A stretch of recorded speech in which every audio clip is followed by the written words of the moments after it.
Been focused on the siege going on in Kensington. qui avait quitté Alger cette nuit pour se... 납치됐던 승무원 21명이 모두 구출됐습니다.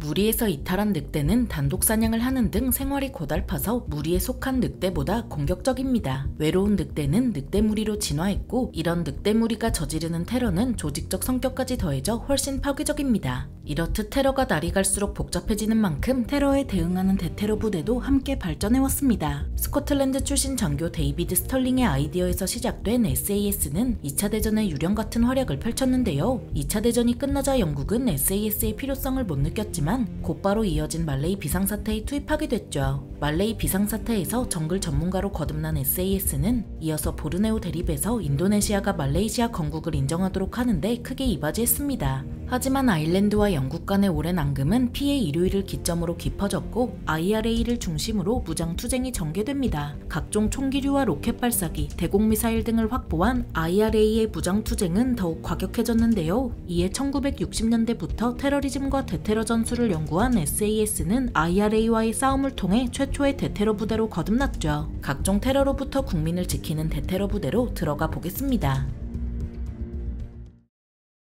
팔레스타인 해방기구가 창설되자 팔레스타인인들은 아랍 국가들로부터 여러 방면으로 원조받았습니다. 아랍 국가들의 지원에 힘입은 팔레스타인 해방기구는 요르단을 근거지로 반이스라엘 무장투쟁을 벌였고, 이 때문에 요르단 이스라엘 휴전선은 총성이 끊이는 날이 없었는데요. 이에 요르단은 이스라엘과 비밀리에 접촉해 평화적인 해결 방안을 모색했죠. 이에 따라 요르단 국왕 후세인 1세는 이스라엘 공격 금지 명령을 내렸지만 요르단군은 명령에 불복종했습니다. 심지어 일부 요르단군 지휘관과 장교들은 대놓고 명령을 거부하진 않았지만 팔레스타인 해방기구를 도와주기까지 했습니다. 그러던 1967년 3차 중동전쟁으로 요르단은 서한 지구를 빼앗기더니 이듬해인 1968년에는 이스라엘군이 요르단 국경을 넘어 카마라를 공격하기까지 했는데요. 이스라엘군은 팔레스타인 해방기구를 공격한 거였지만 정작 사태의 원흉인 팔레스타인 해방기구는 도망쳤고, 애꿎은 요르단군과 요르단인들이 피해를 봤죠. 게다가 팔레스타인 해방기구는 요르단의 팔레스타인 난민 캠프를 지배하면서 요르단군이나 경찰의 간섭을 막았고, 심지어 통행세까지 갈취했습니다. 그래서 1968년 11월 후세인 1세는 팔레스타인 해방기구를 협상 테이블에 불러 7개 조항을 합의했습니다. 그렇게 사태가 좀 진정되나 싶었지만 팔레스타인 해방기구 내부 규율은 없다시피 했고, 카마라 전투 이후 여러 단체가 우후죽순으로 생긴 탓에 통제할 수 없는 지경에 이르렀는데요. 이렇다 보니 일부 단체들은 요르단 왕가에 저항했고, 심지어 어떤 단체들은 돈과 물품을 갈취하기도 했죠. 이렇게 통제가 안 되다 보니 요르단에서 팔레스타인 해방기구에 대한 반감이 커지기 시작했고, 1968년 중순부터 갈등이 더욱 고조됐습니다. 요르단군과 팔레스타인 민병대는 수시로 충돌했고, 폭력과 납치가 수시로 벌어지자 1970년 2월 후세인 1세는 팔레스타인 해방기구의 활동을 제한하는 칙령을 내렸습니다. 그 결과 요르단의 수도 암만에서 처절한 시가전이 벌어져 300명이나 사망했고, 팔레스타인 해방기구는 후세인 1세 암살을 시도하는데요. 인내심의 한계에 다다른 후세인 1세는 같은 해 9월 15일에 계엄령을 선포했고, 요르단군은 전차를 몰고 가서 암만의 팔레스타인 해방기구 본부를 급습했습니다.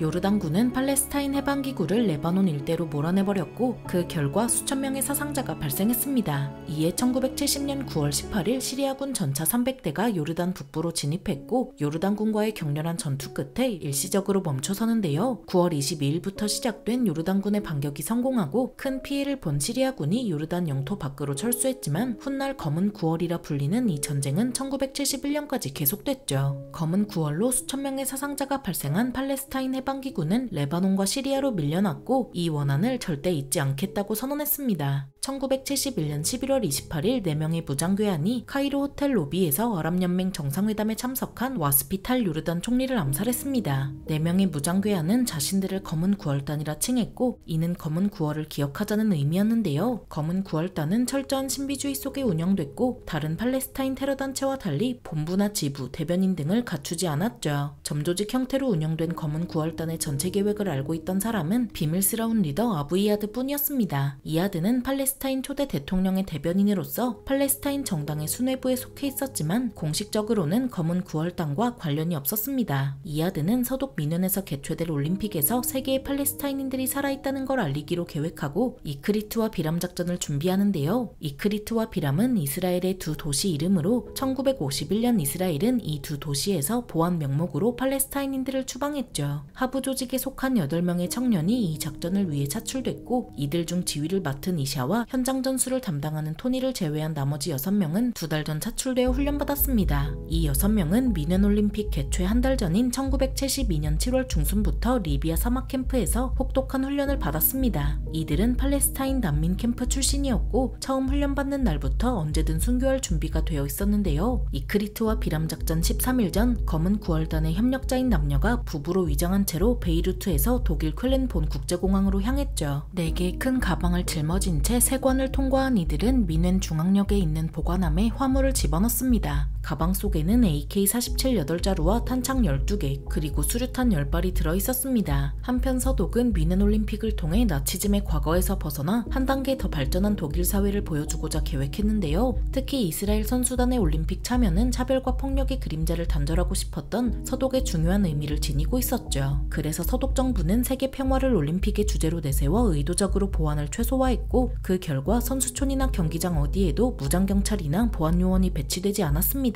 이스라엘 정보기관들은 유럽에서의 테러가 임박했다는 첩보를 다수 입수했지만 구체적인 상황은 제시되지 않았고 다수의 보고서는 부정확한 정보로 치부됐습니다. 올림픽 5일차인 1972년 8월 31일 리비아 트리폴리에서 다양한 경로를 거쳐 검은 9월단이 미넨에 도착했죠. 검은 9월단은 9월 4일까지 평범한 관광객처럼 지역 명소를 구경하고 올림픽 경기와 함께 외식을 즐겼습니다. 그렇게 9월 4일 자정이 되자 비로소 구체적인 작전 내용을 들은 이들은 준비된 무기를 손에 넣고 올림픽 공식 체육복을 입어 선수로 위장했습니다. 택시에 2조로 나누어 탑승한 검은 9월단은 9월 5일 새벽 4시 10분 선수촌 25A 게이트 옆 담벼락에 도착했는데요. 올림픽 공식 체육복 차림의 검은 9월단은 새벽까지 시내에서 놀다가 몰래 숙소로 돌아가려 담을 덮는 선수들처럼 보였죠. 이윽고 이스라엘 선수단이 머무르는 콘넬리 31번지에 도착한 검은 9월단은 메고 있던 올림픽 공식 더플백에서 AK-47을 꺼내 일제히 장전했는데요. 검은 9월단이 문이 열려있던 1동 로비를 지나서 복제한 열쇠를 가지고 출입문을 열고자 했죠.